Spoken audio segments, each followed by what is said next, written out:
ବର୍ତ୍ତମାନ ଆମେ ସମ୍ବେଦ କଣ୍ଠରେ ରାଧାର ପ୍ରାର୍ଥନା ବୋଲିବା। ପହିଲି ଦେଖାରେ ଜାଣିଲି ପ୍ରାଣ ପ୍ରଭୁ ଈଶ୍ୱର, ହୃଦୟ ଦେବତା ଘେନିବା ହେଉ ଅର୍ଘ୍ୟ ମୋହର, ସବୁ ମୋ ଭାବନା ବେଗ ଅନୁଭୂତି ଅନ୍ତରେ, ଜୀବନର ଗତି ସକଳ ପ୍ରତି ଅନୁସାରୀରେ, ପ୍ରତି ରକ୍ତ ବିନ୍ଦୁ ମୋହର, ପ୍ରଭୁ ସେନା ତୁମରି, ଏକାନ୍ତେ ମୋହି ସର୍ବମନ୍ତେ ନିଶ୍ଚିନ୍ତେ ମୁଁ ତୁମରି ମୋର ବୋଲି କିଛି ରଖିନି ହେଉ ଇଚ୍ଛା ପୂରଣ ଯାହା ବାଛି ଦେବ ମୋ ପାଇଁ ଜୀବନ ବା ମରଣ ସୁଖ ଦୁଃଖ ଭୋଗ ବେଦନା ଯାହା ସୁମୋ ପାଶେ ତୁମ୍ଭ ଦାନ ବୋଲି ଆଦରେ ବରି ନେବି ହରସେ ଗୋଟି ଗୋଟି ତୁମ୍ଭ ଦାନ ମୋ ଠାରେ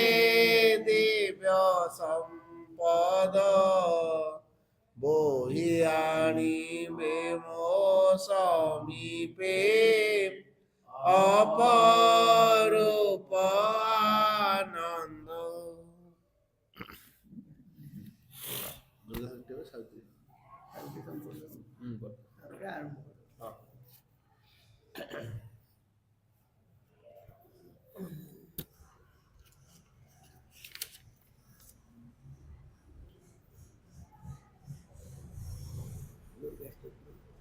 मातो दुर्गे सिंहवाहिनी सर्वशक्तिदायिनी मातो शिवप्रिये तोर शक्ति अंश जात आम्भे माने भारतवर्षर যুবগণ তোর মন্দিরে আসিন প্রার্থনা করছো শুনো মাহাতো এই ভারতবর্ষে প্রকাশ হোক।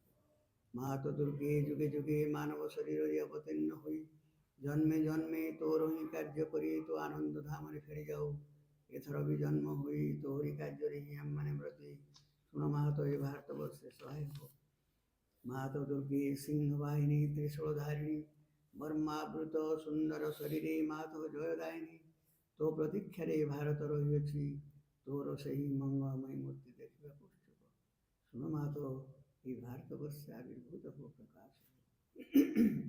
মাহাতো দুর্গে বলদায়িনী প্রেমদায়িনী জ্ঞানদায়িনী শক্তি স্বরূপিণী ভীমে সৈন্য রৌদ্ররূপিণী জীবন সংগ্রামে ভারত সংগ্রামে তোর প্রেরিত যোদ্ধা আমি মানে দিও মা প্রাণী মনে অসুরর শক্তি অসুরর উদ্যম দিও মা হৃদয়ের বুঝিরে দেব চরিত্র মাহাতো দুর্গে জগত সৃষ্ট ଭାରତ ଜାତି ନିବିଡ଼ ତିମିରରେ ଆଚ୍ଛନ୍ନ ଥିଲା ତୁହି ମାହାତ ଗଗନ ପ୍ରାନ୍ତରେ ଅଳ୍ପ ଅଳ୍ପ ଉଦୟ ହେଉଛୁ ତୋର ସ୍ୱର୍ଗୀୟ ଶରୀରର ତିମିର ବିନାଶିନୀ ଆଭାରେ ଉଷାର ପ୍ରକାଶ ହେଲା ଆଲୋକ ବିସ୍ତାର କର ମାଥ ତିମିର ବିନାଶ କର। ମାହାତ ଦୁର୍ଗେ ଶ୍ୟାମଳା ସର୍ବସୌନ୍ଦର୍ଯ୍ୟ ଅଳଙ୍କୃତା ଜ୍ଞାନ ପ୍ରେମ ଶକ୍ତିର ଆଧାର ଭାରତ ଭୂମି ତୋର ବିଭୂତି ଆଜି ପର୍ଯ୍ୟନ୍ତ ଶକ୍ତି ସଂଗ୍ରହରେ ଆତ୍ମଗୋପନ କରିଥିଲା।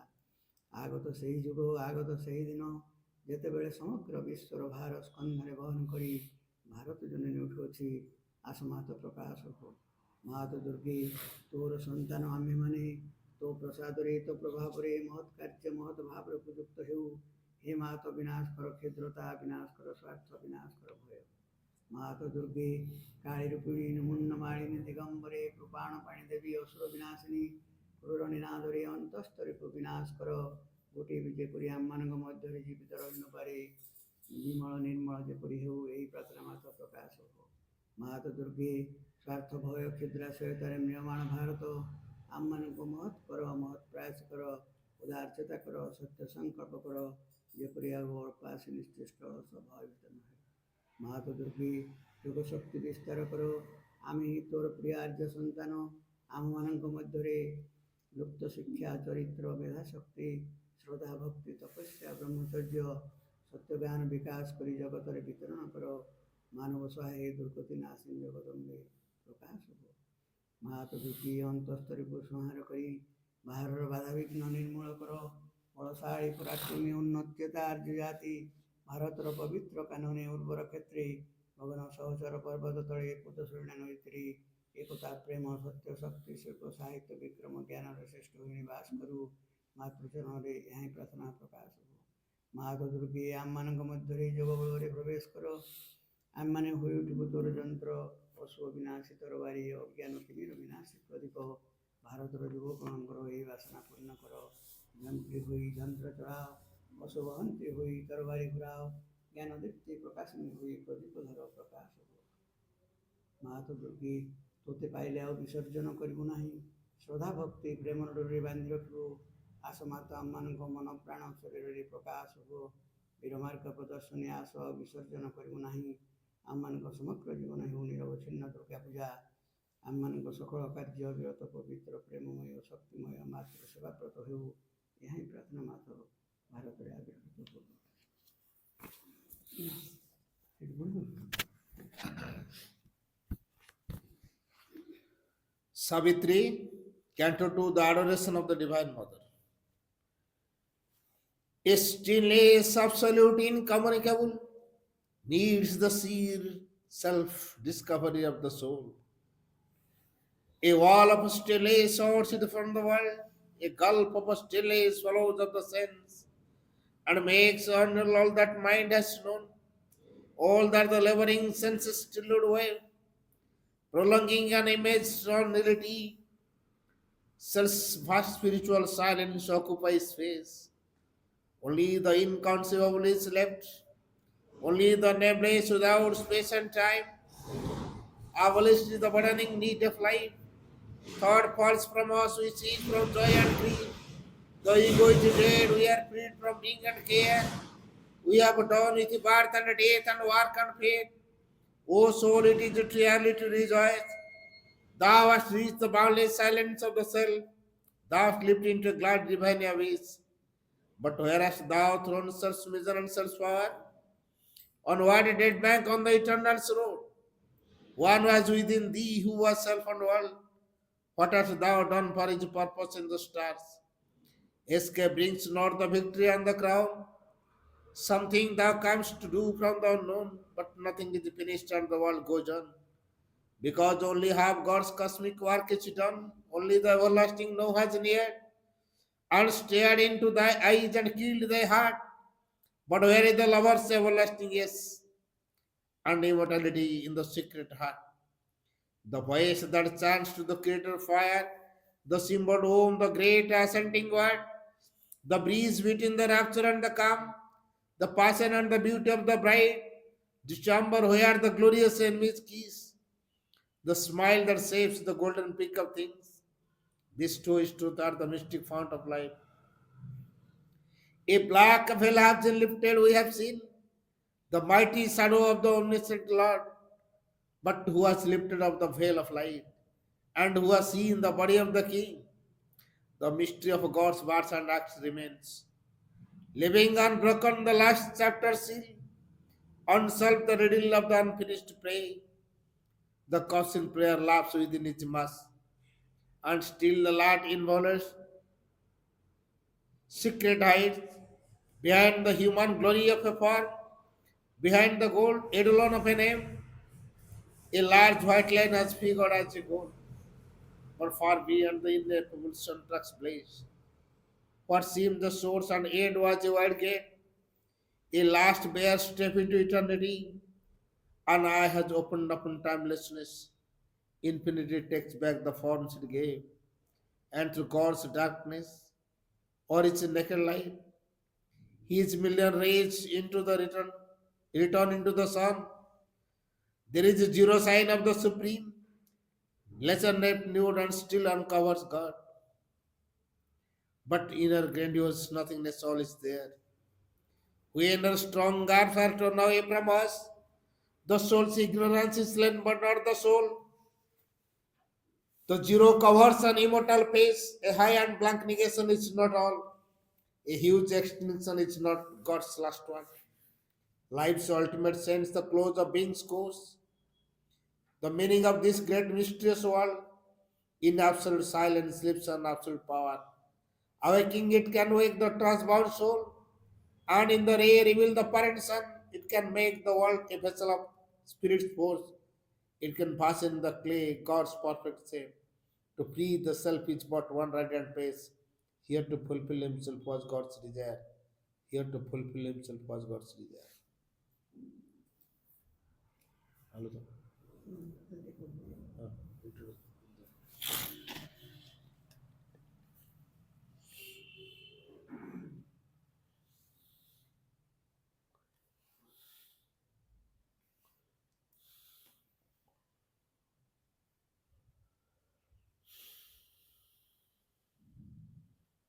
श्रीमान श्री अरविंद पादतले मोर कोटि प्रणाम एवं आज भाई और भौणी मैंने जो मैंने मोर सादर सप्रेम स्वागत करছি এবং आज ये जो दर्शन दिवस ता सहित ये पाठ्यक्रम जो मासिक पाठ्यक्रम होती तार मध्य आज पालन करा जाउछि मझे असुविधा वश तो 3-4 मास आमर बंद हो गला ये वर्षा जो माने प्रोब्लेम है तेणु मझे बंद हो गला तेणु जुलाई मास आज जो दर्शन दिवस ता सहित अजय भाई आज सिद्धि दिवस विषय आमको आलोचना करेंगे और जनइबे आम ए कौन शिखी Shri Aurobindo victory day day of victory से विषय से आमको कहे जदि आम जानी आम एतेटा विषय जाना तेणु नुआ से विषय जानवा चाहूँ विषय आलोचना से करेंगे एवं आमर 6:30 आम सरी पाठ्यक्रम 6:30 ରୁ 7ଟା मेडिटेशन एवं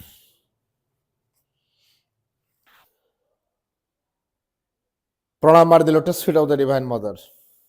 Karunamai Ma, परम प्रभु श्री अरविंद, उपस्थित समस्त मातृ सन्तान दिवस विषय आम समस्त अवगत हेले। आज हूँ सिद्धि दिवस। वास्तव में श्री अरविंद सिद्धि आम मान सिद्धि ये फरक अच्छे तेणु आमे माने जो सिद्धि साधारण अर्थ रे बुझुचु से साधारण अर्थ सिद्धि कहले आमे किसी अचीव करवा आमे जो एम टी रखीचु बा जो कार्य हाथ मारीचु तार हाईएस्ट लेवल पर्यंत जाई तापर किसी अचीव करवा एटा होचे कंप्लीशन अर्थात आमर जो लक्ष्य रखा है कथाटा मुझे गीत शिखुची गीत रे जो पर्यंत मु लक्ष्य रखी से पर्यंत पहुंचीगला मोर गीत उपर सिद्धि आसीगला मु खेलुची खेल मु जो पर्यंत जीवाई लक्ष्य रखी जदि से पर्यंत मु पहुंचीगली तार से मोर खेलर सिद्धि आसीगला किंतु श्री अरविंद कौ सिद्धि कथा कहते श्री अरविंद आज दिवस को सिद्धि दिवस बोली कहुच्छी तो श्री अरविंद कौन सिद्धि कर सिद्धि अर्जन कर जोटा आम सहजरे अनुभव करें केवल माँ को जरिया आम श्री अरविंद कौन ये सिद्धि केवल उपलब्धि कर माँ को जरिया आमर मानुषी मन ये सब को बुझापी आदौ समर्थ है श्री अरविंद भितर गोटे कथा चिंताधारा थिला मो भारत माँ को मुक्त करी से साधना भगवान एडा किछि ता मुंडरे ढुकिनी एवं ब्रिटिश मानकु भारत वर्ष विताड़ित करने समकक्ष हवा दरकार तेणु आईसीएसई पास कले कि ब्रिटिश मान अधीन चाकरी कले जदि जड़े कहीं देश को यथार्थ भल पाऊ था से होचन श्री अरविंद प्रकृत जातीयता बोध जदि कहाटू शिक्षा करिया पड़े से होचन श्री अरविंद प्रकृत देश प्रेम कौन जदि कहाटू शिक्षा करिया पड़े से होचन श्री अरविंद प्रकृत मानवत्व कौन जदि काटू शिक्षा करिया पड़े से होचन श्री अरविंद प्रकृत जोग कौन जदि जानिया पई बा उपलब्धि करिया चाहूं तले we should follow Shri Aurobindo तेणु श्री अरविंद कौन भितर यही जो भावधारा नथिला जे मु महान जोगी हेबी भगवान को डाकिबी भगवान को विश्वास करी ये भावधारा भीतर नथिला किंतु तांकर भाई जो प्रकार पीड़ित अवस्था आसी भाई को देखिले से गोटे माउंटेन फीवर पूरा अफेक्टेड होती से ज्वर एत मात्रा हुए जे हेटी के बंची ना ବର୍ତ୍ତମାନ ବଡ଼ ବ୍ୟସ୍ତ ହେଇ ପଡ଼ିଲେ ଯେତେବେଳେ ଭାଇଟି ଚାଲିଯାଏ ସଂସାରରୁ, ତାହେଲେ ଏଇ ଯେଉଁ ଭାରତର ସ୍ୱାଧୀନତା ପାଇଁ ଯେଉଁ ଟ୍ରେନିଂ ଦିଆହେଉଛି, କ୍ଷେତ୍ର ତେଜ ବ୍ରହ୍ମ ତେଜର ଭାବ ଟ୍ରେନିଂ ଦିଆହେଉଛି, କିଛି ତରୁଣମାନେ ଭାରତ ମାତା ପାଇଁ କାର୍ଯ୍ୟ କରି ନିଃସ୍ୱାର୍ଥପର ଭାବରେ, ତେଣୁ ସେଠି ସବୁ ପ୍ରକାର ଶିକ୍ଷା ଦିଆହେଉଛି, ତାର ନେତୃତ୍ୱ ନେଉଛନ୍ତି ବାରିନ, ବଡ଼ ବ୍ୟତିବ୍ୟସ୍ତ ହେଇ ପଡ଼ିଥିଲେ। କିନ୍ତୁ ଶ୍ରୀ ଅରବିନ୍ଦ ଦେଖିଲେ ଗୋଟେ ନାଗା ସନ୍ନ୍ୟାସୀ, ସେ ଆସି ତାଙ୍କ ଦୁଆରେ ପହଞ୍ଚିଛନ୍ତି, ପଚାରିଲେ କ'ଣ ହେଇଛି ତାଙ୍କର? ନା ଜ୍ୱର ହେଇଛି। ବ୍ୟସ୍ତ ହୁଅ ନା, ପାଣି ଗ୍ଲାସ ଆଣ। ପାଣି ଗ୍ଲାସ ଆଣିକି ଦେଲେ। ତାପରେ ସେ ପାଣିକୁ ସେ କ'ଣ ମନ୍ତ୍ର କଲେ, ଅଣ୍ଟାରୁ ଗୋଟେ ଛୁରୀଟିଏ ବାହାର କରି ଗୋଟେ କ୍ରସ୍ ପକେଇଲେ, ତାପରେ ସେ ପାଣିଟିକୁ ପିଇବାକୁ ଦେଲେ। ପିଇବାକୁ ଦେବାର କିଛି ସମୟ ପରେ ତାଙ୍କ ବଡିର ଟେମ୍ପରେଚର କମିଗଲା, ଜ୍ୱର ବି କମିଗଲା। ଗୋଟେ ମିରାକଲ ଭାବରେ ଚେଞ୍ଜ। ଶ୍ରୀଅରବିନ୍ଦ ଏଇ ଯୋଉ କଥାକୁ ଦେଖି ତା ମନରେ ପ୍ରଶ୍ନ ଉଠିଲା ଏବଂ ସେ ନାଗା ସନ୍ନ୍ୟାସୀଙ୍କୁ ଫଲୋ କରି ଗଲେ, ପଚାରିଲେ କ'ଣ ୟାର ରହସ୍ୟ ମୁଁ କିଛି ବୁଝିପାରୁନି। ନା ଏଇଟା ହଉଛି ଯୋଗର ଶକ୍ତି। ତେଣୁ ଯୋଗ କଲେ ଏମିତି ଗୋଟେ ଶକ୍ତି ଲାଭ କରାଯାଇପାରେ ଏବଂ ସେ ଯୋଗର ଶକ୍ତି ବଳରେ ଅସମ୍ଭବକୁ ସମ୍ଭବ କରାଯାଇପାରିବ। ଯୋଗର ପ୍ରଭାବରେ ଯୋଉ ଶକ୍ତି ମିଳିବ, ସେଇ ଶକ୍ତିର ପ୍ରଭାବରେ ଅସମ୍ଭବକୁ ସମ୍ଭବ କରାଯାଇପାରିବ। ବର୍ତ୍ତମାନ ଶ୍ରୀଅରବିନ୍ଦ ଚିନ୍ତା କଲେ, ଯଦି ଯୋଗର ଏତେ ପାୱାର ଅଛି, ତାହେଲେ ବ୍ରିଟିଶ ମାନଙ୍କୁ ବିତାଡ଼ିତ କରିବା ପାଇଁ ମତେ ଶକ୍ତି ଲାଭ କରିବାକୁ ପଡ଼ିବ ଯୋଗକୁ ଆଧାର କରି। ତେଣୁ ସେ ତ ବରୋଦାରେ ଅଛନ୍ତି, ତେଣୁ ତାଙ୍କ ଭାଇ ବାରିନକୁ କହିଲେ ସେମିତିଆ ଯୋଗୀ କିଏ ଅଛନ୍ତି? ନା ଜଣେ ଅଛନ୍ତି, ବିଷ୍ଣୁ ଭାସ୍କର ଲେଲେ। ତେଣୁ ବିଷ୍ଣୁ ଭାସ୍କର ଲେଲେଙ୍କୁ ଖବର ଦିଆଗଲା। ସିଏ ବଡ଼ ଉତ୍କଣ୍ଠା, ଯାହା ହଉ ଶ୍ରୀ ଅରବିନ୍ଦ ଭଳି ବ୍ୟକ୍ତିତ୍ୱ ମତେ ଡକେଇଛନ୍ତି ତାଙ୍କର ଯୋଗ ଶିକ୍ଷା କରିବା ପାଇଁ। ଶ୍ରୀ ଅରବିନ୍ଦଙ୍କ ଭଳି ବ୍ୟକ୍ତିତ୍ୱ ଯୋଗ ଶିକ୍ଷା କରିବା ପାଇଁ ତାଙ୍କୁ ଡକେଇଛନ୍ତି। ତେଣୁ ବଡ଼ ଉତ୍କଣ୍ଠାର ସହିତ ସେ ଆସିଲେ ଏବଂ ଗୋଟାଏ କଥା ତାଙ୍କୁ କହିଲେ, ଆଚ୍ଛା ତମ ଅନ୍ତର ଭିତରେ ଯୋଉ ଭଗବାନ ଅଛନ୍ତି, ତାଙ୍କ ପାଖରେ ତମେ ନିଜକୁ ଦେଇପାରିବ? କହିଲେ ସିଓର। ହେଲା, ତମ ଅନ୍ତର ଭିତରେ ଯୋଉ ଭଗବାନ ଅଛନ୍ତି, ତାଙ୍କ ପାଖରେ ନିଜକୁ ସମର୍ପଣ କରିପାରିବ କି? କହିଲେ ନିଶ୍ଚିତ। ଅନ୍ତରର ପ୍ରେରଣା ଅନୁସାରେ ଚାଲିପାରିବ କି? କହିଲେ ନିଶ୍ଚିତ। ଯଦି ଏଥିପାଇଁ ଯମ ନିୟମ ପ୍ରାଣାୟାମ ଏସବୁ ହାସଲ କରିବାକୁ ପଡେ, କରିବ କି? କହିଲେ ନିଶ୍ଚିତ। ତେଣୁ ବିଷ୍ଣୁ ଭାସ୍କର ପ୍ରତ୍ୟେକଟି କଥାକୁ ସେ ଫଲୋ ଏମିତି ଭାବରେ କଲେ, ଯୋଉ କଥାଟା ବିଷ୍ଣୁ ଭାସ୍କର ଲେଲେ ଆଚିଭ କରିବା ପାଇଁ 10 years ଟାଇମ ନେଇଥିଲେ, ୱିଦିନ 3 days ଶ୍ରୀଅରବିନ୍ଦ ତାକୁ ଆଚିଭ କରିଗଲେ। ଆଶ୍ଚର୍ଯ୍ୟ ହେଇଗଲେ, ଶ୍ରୀଅରବିନ୍ଦଙ୍କ ଯୋଗର ପାୱାର ତ ଅଧିକ। ଯୋଉଟା ମତେ ହାସଲ କରିବା ପାଇଁ 10 ବର୍ଷ ଲାଗୁଛି, ଶ୍ରୀଅରବିନ୍ଦ ତାକୁ ମାତ୍ର 3 ଦିନ ଭିତରେ ଅଦ୍ଭୁତ ପ୍ରକାର ଯୋଗ ସେ କରୁଛନ୍ତି। ପ୍ରାଣାୟାମ କରିକି ଶ୍ରୀଅରବିନ୍ଦ ନିଜେ ଲେଖିଛନ୍ତି, ମୁଁ ପ୍ରାଣାୟାମ କରି ବହୁତ ଉପକୃତ ହେଇଥିଲି। ମୋ ବଡିରେ ପରିବର୍ତ୍ତନ ଆସିଥିଲା, ମୋ ମେମୋରି ପାୱାର ବହୁତ ଡେଭଲପ କରି ଯାଇଥିଲା। ତେଣୁ ପ୍ରାଣାୟାମ ଦ୍ୱାରା ଶ୍ରୀଅରବିନ୍ଦ ଉପକୃତ ହେଇଥିଲେ। କିନ୍ତୁ ପ୍ରାଣାୟାମକୁ ଛାଡ଼ିଲେ ଏଇଥିପାଇଁ, ଯେହେତୁ ତା ଗୋଟେ ରେଗୁଲାର ବେସିସରେ ହୁଏ।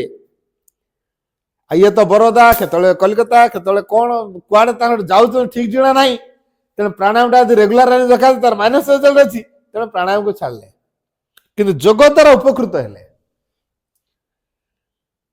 ଭାରତୀୟ ସଂସ୍କୃତିକୁ ସେ ପଢିଲେଣି, ବେଦ ବେଦାନ୍ତ ସେ ପଢିଲେଣି, ଭାରତୀୟ କଲଚରକୁ ସେ ଅଧ୍ୟୟନ କଲେଣି, ୟୁରୋପିଆନ କଲଚରକୁ ଅଧ୍ୟୟନ କରିସାରିଛନ୍ତି। ବର୍ତ୍ତମାନ ଭାରତୀୟ କଲଚରକୁ ସେ ହାସଲ କଲେଣି। ବର୍ତ୍ତମାନ ଚିନ୍ତା କଲେ, ଭାରତୀୟ ସଂସ୍କୃତି ଭିତରେ ବା ବେଦ ବେଦାନ୍ତ ଭିତରେ ଯୋଉ ଯୋଗର କଥା ଅଛି, ତାକୁ ଆମକୁ ଆଚିଭ କରିବାକୁ ପଡିବ, ନହେଲେ ଶକ୍ତିମନ୍ତ ହେଇ ହବ ନାହିଁ, ଜ୍ଞାନ ପାଇପାରିବା ନାହିଁ।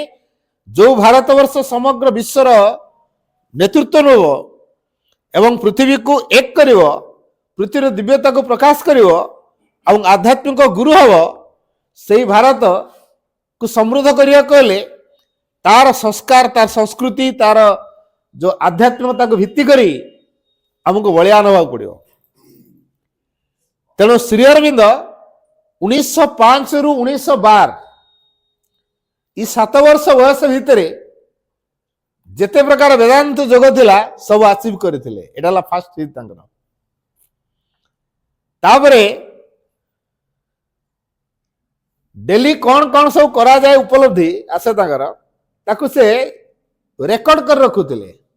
ରେକର୍ଡ ସବୁ ଯୋଗ ବୋଲି ଭଲ୍ୟୁମ ଅଛି, 1 2 3 ଏମିତି ଅଛି। ମୁଁ 1 ରେ ଗୋଟେ ଜିନିଷ ପାଇଛି, ମୋ ପାଖରେ ଅଛି ସେ ରେକର୍ଡ ଯୋଗର 1 ପାର୍ଟଟା ମୋ ପାଖରେ ଅଛି। ସେଥିରେ ଶ୍ରୀ ଅରବିନ୍ଦ ଦ୍ୱୈତ ତତ୍ତ୍ୱ ଅଦ୍ୱୈତବାଦର କଥା କୁ ସେ ଯାହା ପଢିଥିଲେ, ଗୋଟିଏ କଥା ଜାଣିଥିଲେ, ମାତୃଶକ୍ତିଙ୍କର ପୃଥିବୀ ପୃଷ୍ଠକୁ ଆଗମନୀ ଏ ଯୋଗଧାରାକୁ ତ୍ୱରାଇର ସହିତ ଆଗେଇ ନେଇପାରିବ। ତେଣୁ ମା କେବେ ସଂସାରକୁ ଆସିବେ, ତାଙ୍କ ଭିତରେ ବ୍ୟାକୁଳତା ଥାଏ। ମା ଡିଭାଇନ ମଦର, ଯେ କି executive power of the divine, ସେ କେବେ ସଂସାରକୁ ଆସିବେ।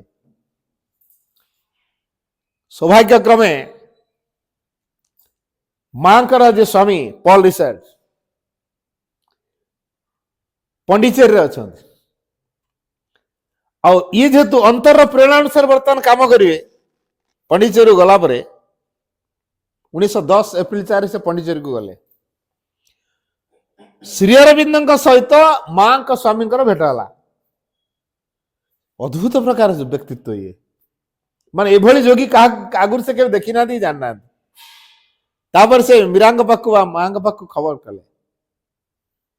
ମା ଯାହାଙ୍କୁ ପ୍ରତିଦିନ ରାତିରେ ସ୍ୱପ୍ନରେ ଦେଖୁଥିଲେ, ଯେତେବେଳେ ବୟସ ତାଙ୍କର 11ରୁ 13 ବର୍ଷ ବୟସ ଭିତରେ ମା ଯାହାଙ୍କୁ ପ୍ରତିଦିନ ରାତିରେ ସ୍ୱପ୍ନରେ ଦେଖୁଛନ୍ତି, ସେ ଆଉ କେହି ନୁହନ୍ତି, ସେ ହେଉଛନ୍ତି ଏ କୃଷ୍ଣ, ଏଇ ଶ୍ରୀ ଅରବିନ୍ଦ। ତାକୁ ମା କୃଷ୍ଣ ନାମରେ ଅଭିହିତ କରିଥିଲେ। ତାଙ୍କର କୃଷ୍ଣ ବୋଲି ଏ ସ୍ୱୀକାର କରିସାରିଥିଲେ। ତେଣୁ କୃଷ୍ଣ ଆଉ କେହି ନୁହନ୍ତି, ଶ୍ରୀ ଅରବିନ୍ଦ ହଉଛନ୍ତି ନିଜେ କୃଷ୍ଣ ବୋଲି ମା 11 ବର୍ଷ ବୟସରୁ ଜାଣିଲେଣି। ଆଉ ଆମେ ତ କହୁଛୁ ଶ୍ରୀ ଅରବିନ୍ଦ ଜଣେ, ଶ୍ରୀକୃଷ୍ଣ ଜଣେ, କିନ୍ତୁ ମା ଜାଣିଦେଲେଣି ଯିଏ ଶ୍ରୀ ଅରବିନ୍ଦ ସିଏ ହଉଛନ୍ତି ଶ୍ରୀକୃଷ୍ଣ 11 ବର୍ଷ ବୟସରୁ। ଆଚ୍ଛା, ମାଙ୍କୁ ଯେତେବେଳେ 11 ବର୍ଷ, ଶ୍ରୀ ଅରବିନ୍ଦ କେତେ ବର୍ଷ ହେଇଥିବ? ଆଉ 6 ବର୍ଷ ଏକ୍ସଟ୍ରା, 17 ବର୍ଷ। 17 ବର୍ଷ ବୟସକୁ ସେ କୋଉଠି ଥିବେ? ବିଲାତରେ ପାଠ ପଢୁଛନ୍ତି, ପୁରା ତରୁଣ ପିଲା ହେଲା। ତେଣୁ ଏଇ ତରୁଣ ବୟସରେ ସିଏ ଯେ କୃଷ୍ଣ ତାଙ୍କର, ଏଇଟା ମା ଉପଲବ୍ଧି କରିସାରିଛନ୍ତି। ତେଣୁ ଯେତେଟା ବୈଦାନ୍ତିକ ଯୋଗ ଥିଲା, ଏଇ 12 ମସିହା ସୁଦ୍ଧା ସେ ଆଚିଭ୍ କରିଗଲେ। ଏଇଟା ହେଲା ତାଙ୍କର ପ୍ରଥମ ସିଦ୍ଧି। ଦ୍ୱିତୀୟ କଥା ହେଲା, ପୃଥ୍ୱୀ ପୃଷ୍ଠରେ ଆଜି ପର୍ଯ୍ୟନ୍ତ ଯେତେ ସବୁ କାର୍ଯ୍ୟଭାର ଅବତାର ମାନେ ତୁଲେଇ ତୁଲେଇ ଆସିଛନ୍ତି, ତା ଭିତରେ ଯେ ଗଡେଡ୍ ଦେବାଧୀଶ୍ୱର ସେ ଭଗବାନ ଶ୍ରୀକୃଷ୍ଣ। ତେଣୁ ଶ୍ରୀକୃଷ୍ଣ ମହାଭାରତର 18ଟା ଅଧ୍ୟାୟ କଥା ଲେଖିଛନ୍ତି। ଯୋଗ ମହାଭାରତ ଯୋଉ ଘଟଣା ସବୁ ଘଟିତ, ତାକୁ ନେଇକି 18ଟା ଯୋଗ ସେ ଲେଖିଦେଇଛନ୍ତି। ହେଲେ ଏଇ ଯୋଗ ଭିତରେ ଯାହା ଥିଲା ମୋକ୍ଷ ମୁକ୍ତି ନିର୍ବାଣ, ମାକ୍ସିମମ୍ ଷ୍ଟେଜ ହେଲା ତାର ନିର୍ବାଣ ପର୍ଯ୍ୟନ୍ତ। ଶ୍ରୀଅରବିନ୍ଦ ସେ ମୋକ୍ଷ ମୁକ୍ତି ନିର୍ବାଣ ଆଚିଭ୍ କଲେ। ଏଟା ହେଲା ତାର ସେକେଣ୍ଡ ସିଦ୍ଧି। ଥାର୍ଡ ସିଦ୍ଧି ହେଲା ବ୍ୟଷ୍ଟି ଚେତନା, ବିଶ୍ୱଗତ ଚେତନା, ଆଉ ଗୋଟେ ହେଲା ବିଶ୍ୱାତୀତ ଚେତନା, ଟ୍ରାନ୍ସେଣ୍ଡେଣ୍ଟ, ଯୋଉଟା ପରାତ୍ପର ବୋଲି ଆମେ କହୁଛେ। ଆଉ ଗୋଟେ ହେଲା ୟୁନିଭର୍ସାଲ, ଆଉ ଗୋଟେ ହେଲା ଇଣ୍ଡିଭିଜୁଆଲ। ଏ ଯୋଉ ଇଣ୍ଡିଭିଜୁଆଲ କନସିୟସନେସ୍, ୟୁନିଭର୍ସାଲ କନସିୟସନେସ୍ ଆଉ ଟ୍ରାନ୍ସେଣ୍ଡେଣ୍ଟାଲ କନସିୟସନେସ୍, ପରାତ୍ପର ଚେତନା, ବିଶ୍ୱ ଜାଗତିକ ଚେତନା, କସ୍ମିକ ଏନର୍ଜି ଭିତରେ ଯୋଉଟା କ୍ରିୟାଶୀଳ ହଉଛି ବିଶ୍ୱରେ, ଏବଂ ଆମ ବ୍ୟକ୍ତି ଭିତରେ ଯୋଉ ଚେତନା କାମ କରୁଛି, ଏ ତିନୋଟି ଯାକୁ ସେ ଆଚିଭ୍ କଲେ 12 ମସିହା ଭିତରେ। ଏ ହେଲା ତାଙ୍କର ଥାର୍ଡ ସିଦ୍ଧି। ତାପରେ ଯାହା ଏପର୍ଯ୍ୟନ୍ତ ଶ୍ରୀକୃଷ୍ଣ 4000 ବର୍ଷ ଧରି ତାକୁ ସମ୍ଭାଳିକି ଆସିଛନ୍ତି, ବର୍ତ୍ତମାନ 12 ପରେ 13 ମସିହାଠୁ ତାଙ୍କ ଭିତରେ ଆଉ ଏକ ସ୍ଫୁରଣ ତିଆରି ହେଉଛି। ତେଣୁ ଯୋଉ 13ରୁ 26 ଭିତରେ ଅଦ୍ଭୁତ ପ୍ରକାର ତ୍ୟାଗର କଥା ତାଙ୍କ ମୁଣ୍ଡରେ ଉଠୁଛି। ଶ୍ରୀକୃଷ୍ଣଙ୍କ ସହିତ ଶ୍ରୀ ଅରବିନ୍ଦଙ୍କର ପୁରା ଘନିଷ୍ଠ ସମ୍ପର୍କ ଅଛି। ତାହା ନ ହେଇଥିଲେ ଶ୍ରୀକୃଷ୍ଣଙ୍କର କାର୍ଯ୍ୟଧାରାର ପରବର୍ତ୍ତୀ ଷ୍ଟେପଟା ଯିଏ କରିବେ, से होचन श्री अरविंद बोली भगवान श्रीकृष्ण चूज कर सारे। तेणु कृष्ण को परवर्ती कार्यधारा तुलेवा ट्रेंड करिया पड़ियो, कारण आज पर्यंत ए प्रकार कार्यधारा संसार रे हेइनी, फास्ट टाइम हबो। तेणु श्रीकृष्णकर परवर्ती कार्यटी जहा अर्थात अतिमानस चेतनार परवर्ती कार्यधारा है अतिमानस चेतनार कार्यधारा, जहा मोक्ष मुक्ति निर्वाण बहुत ऊर्ध्वर कथा। पशुरु मानव जी डिस्टेंस, मानव पर दिव्य मान ताठू केते केते गुणर डिस्टेंस, जोड़ा आज पर्यंत के अचीव करना। भगवान श्रीकृष्ण एक कथा जानते, तेणु से शक्ति को श्री अरविंद को प्रदान करा जो।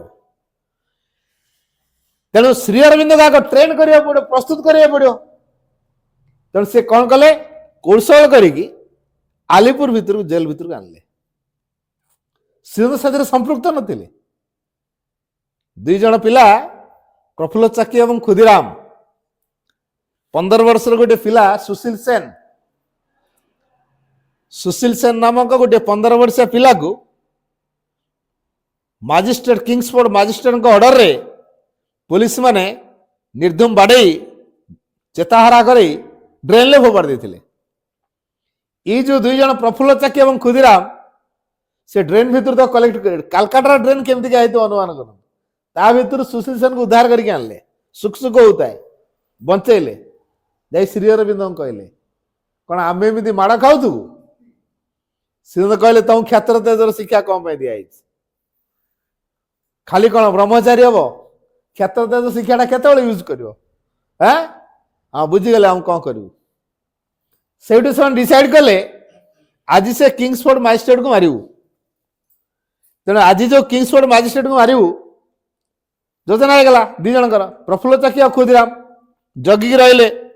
इंग्रेजी स्पाए मजिस्ट्रेट को खबर देदेले जे श्री अरविंद दी जन दुर्दांत शिष्य से जहाँ कहती से कर किसी मानती आप लाइफ प्रति रिस्क अच्छी टे सावधान ले जीवे से मारियार योजना सब कर जहाँ कहते एटा कर दियंती।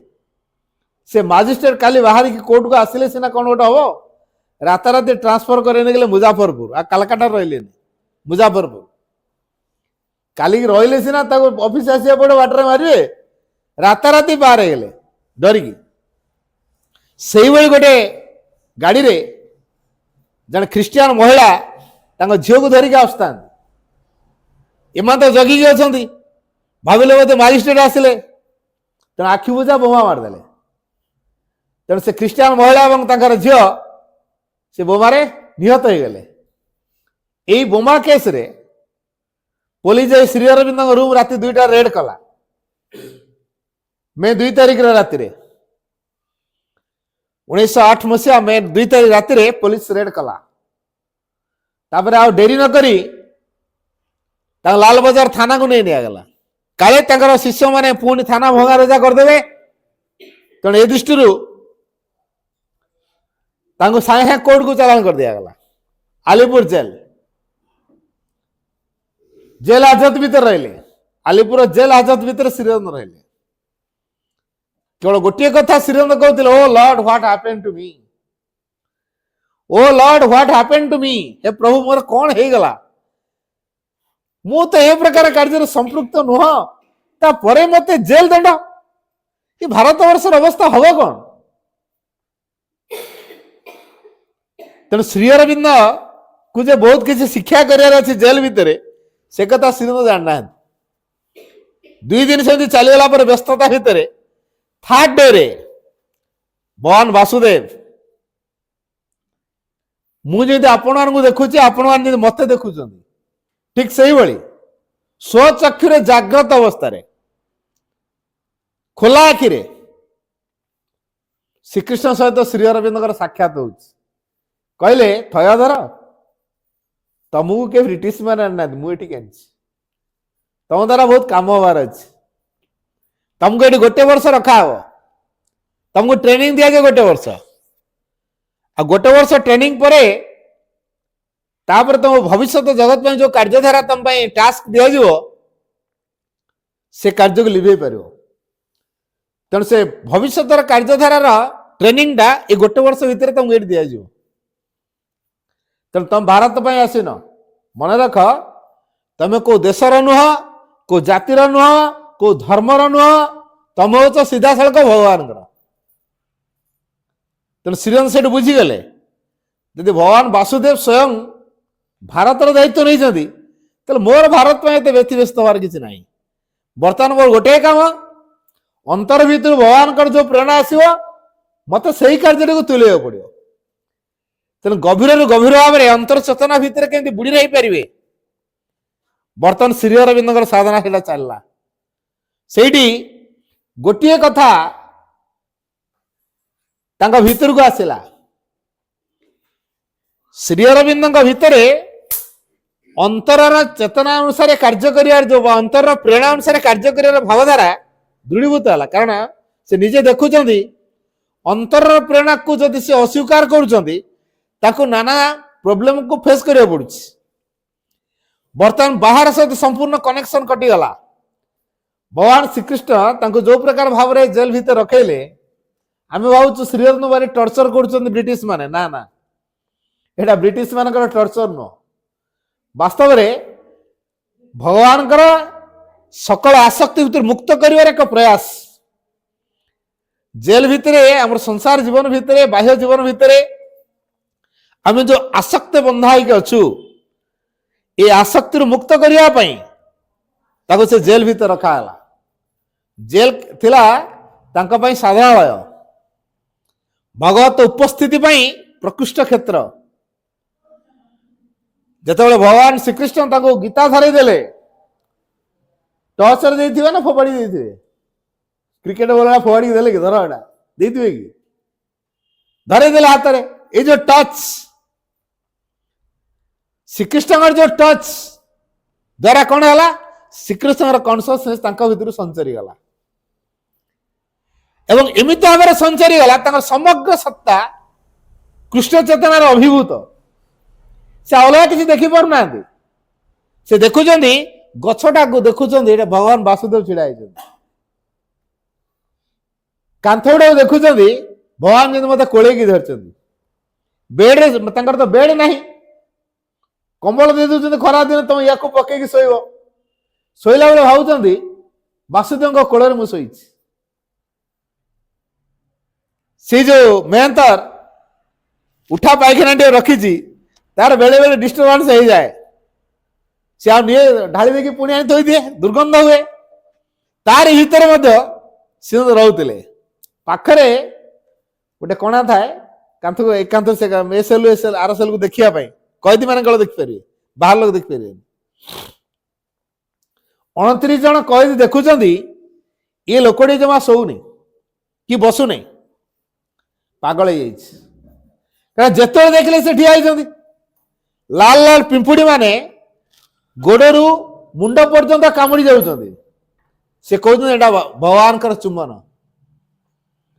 कि फिलिंग्स बर्तमान एमती भाव में से कृष्ण चेतनार अभिभूत होती पिंपुड़ी कामड़ा को से कहते एटा भगवान चुंबन भगवान चुमा दौरान तेणु विचलित होना तेणु कहीं खरा कहीं शीत कहीं वर्षा एटा किसी से अनुभव करना शेष एमती है भगवान प्रेरणा है जेल सुपरिटेडेंट को अगणार टे बुलिया बाट बाहर कराला अगना गोटे देखापी झरकाटे खोलाला आगु नाला से पुणी भगवान द्वारा निर्देशित है खोलले जड़े शिष्य के मुंसिफ बड़ौदा कॉलेज छात्र सी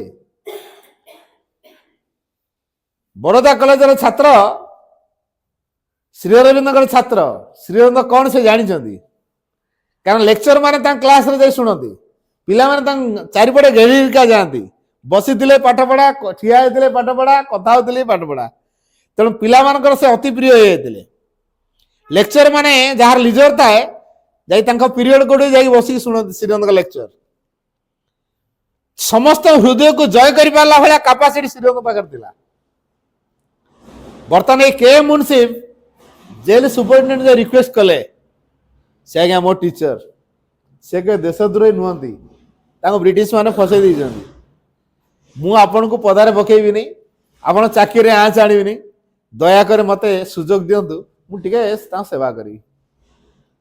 ନନ୍ ଅଫିସିଆଲି ଭାବରେ ପୁରା ବିଶ୍ୱାସର ସହିତ କେ ମୁନସିଫ ଶ୍ରୀ ଅରବିନ୍ଦର ଗୋଟିଏ ମାସ କାଳ ସେବା କଲେ। ଯୋଉ ଗୋଟିଏ ମାସ ଥିଲା ପୁରା ନିର୍ଜନ ବାସ, ଗୋଟେ ଲୋକ ସେ ଘର ଭିତରେ ରହନ୍ତିନି। ସେଇ ପିରିୟଡ ଭିତରେ କେ ମୁନସିଫ ଶ୍ରୀ ଅରବିନ୍ଦଙ୍କର ସେବା କରୁଥିଲେ। ଆଉ ଶ୍ରୀ ଅରବିନ୍ଦ କେବଳ ଗୋଟେ କଥା ଜାଣନ୍ତି, ଭଗବାନଙ୍କର ପ୍ରେରଣା କେତେବେଳେ ଆସିବ ମୋ ପାଇଁ, କଣ କରିବାକୁ ପଡିବ। ସେ ଖାଲି ପ୍ରେରଣା ଅପେକ୍ଷାରେ ଥାନ୍ତି। କିଏ କଣ କରୁଛନ୍ତି, ଦୁନିଆ କଣ ହେଇଯାଉଛି ମୁଣ୍ଡକୁ ଢୁକଉନାହାନ୍ତି। ଗୋଟିଏ କଥାରେ ସେ ଅଭିଭୂତ ହେଇଛନ୍ତି, ଭଗବାନ ଶ୍ରୀକୃଷ୍ଣଙ୍କର ଚେତନା। ତାପରେ ଯୋଉ ମା 11ରୁ 13 ବର୍ଷ ବୟସ ଭିତରେ ଯାହାଙ୍କୁ ପ୍ରତିଦିନ ରାତିରେ ସ୍ୱପ୍ନରେ ଦେଖୁଛନ୍ତି, ସିଦ୍ଧାନ୍ତ ନେଉଛନ୍ତି ଯେ ଆଙ୍କ ସହିତ ପୃଥିବୀରେ ମୋର ନିଶ୍ଚିତ କିଛି କାର୍ଯ୍ୟ ଅଛି, ନହେଲେ ସେ ମୋତେ କାହିଁ ବାରମ୍ବାର ଦେଖା ଦଉଛନ୍ତି। ଯେତେବେଳେ ତାଙ୍କ ସ୍ୱାମୀ ପଣ୍ଡିଚେରୀରେ ଶ୍ରୀ ଅରବିନ୍ଦ ସାକ୍ଷାତ କଲା ପରେ ରିପୋର୍ଟଟି କଲେ, ଯେମିତି ଜଣେ ମହାନ ଯୋଗୀ ଅଛନ୍ତି, ସେ ଗୋଟେ ଅଦ୍ଭୁତ ପ୍ରକାର ଯୋଗ ସାଧନା କରୁଛନ୍ତି। ମୁଁ ଏଭଳିଆ ଯୋଗ କଥା କୋଉଠି ଦେଖିନଥିଲି। ଆଚ୍ଛା, ଯଦି ସେ ଆସିଛନ୍ତି ତାହେଲେ ତମେ ତାଙ୍କୁ ଏ ନକ୍ସାଟା ନିଅ, ତାଙ୍କୁ ଦେଖେଇବ, ସେ ତାର ଯଦି ଉତ୍ତର ଠିକ ଦେଇପାରିବେ ତାହେଲେ ସିଏ ମୋ କୃଷ୍ଣ। ସେଠି ସେ ଶ୍ରୀ ଅରବିନ୍ଦଙ୍କ ସିମ୍ବଲଟା ଆଙ୍କିଲେ, ଦେଇକି ତାଙ୍କ ସ୍ୱାମୀକୁ ଦେଲେ, କହିଲେ ନେଇଯାଅ, ଏଇଟା ଦେଖେଇବ ତାଙ୍କୁ। ତାଙ୍କ ସ୍ୱାମୀ ଯେତେବେଳେ ଦେଖେଇଲେ ଶ୍ରୀଙ୍କ ସିମ୍ବଲଟି, ଆରେ ମା ଆସିଗଲେଣି।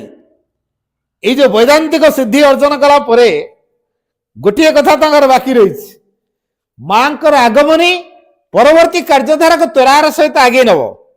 ସେ ଅପେକ୍ଷା କରନ୍ତି ମା କେବେ ସଂସାରକୁ ଆସିବେ। ସେ ପର୍ଯ୍ୟନ୍ତ ଜାଣିନାହାନ୍ତି ଯେ ମା ଅଲରେଡି ଆସିସାରିଲେଣି ବୋଲି। ଏ ସିମ୍ବଲକୁ ଦେଖିଲା ପରେ ଜାଣିଗଲେ ମା ସଂସାରକୁ ଆସିଗଲେଣି। ତାପରେ ସେ ଉତ୍ତର ଦେଲେ, ଜୀବନ ଆଲୋକ ପ୍ରେମ, ଆଉ ଗୋଟେ ବାହୁ ହେଲା ସଚିତ ଆନନ୍ଦ, ମଝିରେ ବର୍ଗକ୍ଷେତ୍ର ହେଲା ସମତା, ତା ଭିତରେ ବହୁଳତା ଜଳରାଶି, ତା ଭିତରେ ଭଗବାନଙ୍କର ପ୍ରତୀକ ହଉଛି ପଦ୍ମ। এই ଉତ୍ତରଟି ପାଇଲା ପରେ ଆରେ ମୋ କୃଷ୍ଣ ତାହେଲେ ସେଇଠି ଅଛନ୍ତି। ତେଣୁ ପାଗଳ ଭଳି କେମିତି ମୋ କୃଷ୍ଣଙ୍କୁ ମୁଁ ଭେଟିବି। ମା ଛୁଟି ଆସିଲେ କୃଷ୍ଣଙ୍କୁ ଭେଟିବା ପାଇଁ। ଆଗରୁ କହିଥିଲେ ଯେତେବେଳେ ଜାପାନୀ ଜାହାଜ ଭାରତ ମହାସାଗରରେ ପଡିବ, ଭାରତ ସେତେବେଳେ ସ୍ୱାଧୀନ ହବ, ଏ କଥା ଆଗରୁ କହିଥିଲେ। ବର୍ତ୍ତମାନ ମା ଜାପାନ ଜାହାଜ ନେଇକି ଆସୁଛନ୍ତି, କାଗାମାର ନାମକ ଜାହାଜ ନେଇକି ଆସୁଛନ୍ତି। ସାଙ୍ଗରେ କମ୍ପାସ ଦରକାର ଆଣିନାହାନ୍ତି, ମେଡିକାଲ ସାର୍ଟିଫିକେଟ ଦରକାର ଆଣିନାହାନ୍ତି। ସେ ତ ହେଲା କୃଷ୍ଣ ଚେତନାରେ ବିହଳ, ଆଉ ସବୁ ଭୁଲି ଯାଇଛନ୍ତି। ଆଉ ହେଲା ଜାହାଜ ଲାଗିଲା ଅଲଗା ଗୋଟେ ଜାଗାରେ, ଯୋଉ ଜାଗା ସିଏ ହଉଛି ଗୋଟେ ବୌଦ୍ଧ ତୀର୍ଥ କଲମ୍ବୋ। ତେଣୁ ସେଠି ଲାଗିବା ପଶ୍ଚାତରେ ଗୋଟେ ବଡ କାରଣ ଅଛି। ତାଙ୍କର ଯିଏ ଜେଜେମା ମୀରା ଇସମାଲୋନ ପ୍ରଥମେ ସେଇଠି ଥିଲେ, କଲମ୍ବୋରେ ସେ ଥିଲେ।